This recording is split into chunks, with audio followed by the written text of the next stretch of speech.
আসসালামু আলাইকুম প্রিয় তৃতীয় শ্রেণীর শিক্ষার্থী। আজকে আমি তোমাদের প্রাথমিক গণিতের 38 পৃষ্ঠার দেখো প্রশ্নের অঙ্ক করে দেব। এখানে দেখো একটি ট্রেনে 1637 জন যাত্রী ছিল। একটি স্টেশনে 865 জন যাত্রী নেমে গেল এবং 730 জন নতুন যাত্রী উঠল। এখন ট্রেনটিতে মোট কতজন যাত্রী আছে? তো দেখো আমি কিভাবে করছি অঙ্কটা। এখানে আমি লিখেছি একটি ট্রেনে যাত্রী ছিল 1637 জন। এখান থেকে আমি লিখেছি কিন্তু 1637 জন। একটি স্টেশনে যাত্রী নেমে গেল কত? 865 জন। এই যে এখানে লিখেছি 865 জন।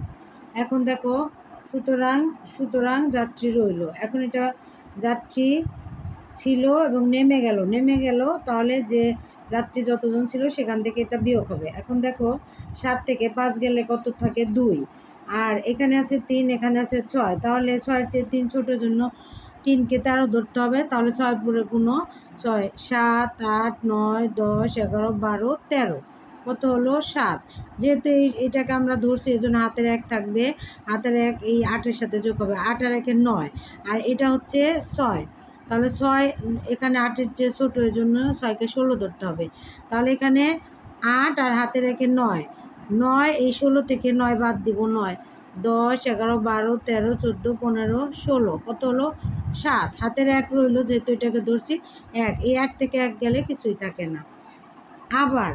আবার যাত্রী রইল, এই লাইনটা আবার লিখবো আমরা। আবার যাত্রী রইল কত? 772 জন।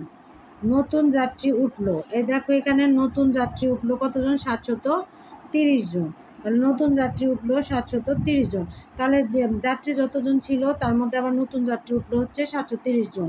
তাহলে সুতরাং এখন মোট যাত্রী আছে। তাহলে মোট যাত্রী বললে এই দুটো যোগ করতে হবে। যোগ করলে দেখো 0 আর 2 যোগ করলে কত হয়? 2 হয়। অর্থাৎ 0-র সাথেই হবে। 0-র সাথে যে সংখ্যা তুমি যোগ করবে সেই সংখ্যা হবে। অর্থাৎ 0 আর 2 যোগ করলে 2। কারণ 7 আর 3 কত? 7, 8, 9, 10, 10-এর কত হবে? 0 হাতে 1, আর 7 আর 1 8, 8 আর সাথে কত? 15, 8, 9, 10, 11, 12, 13, 14, 15। তাহলে এখানে হলো 15।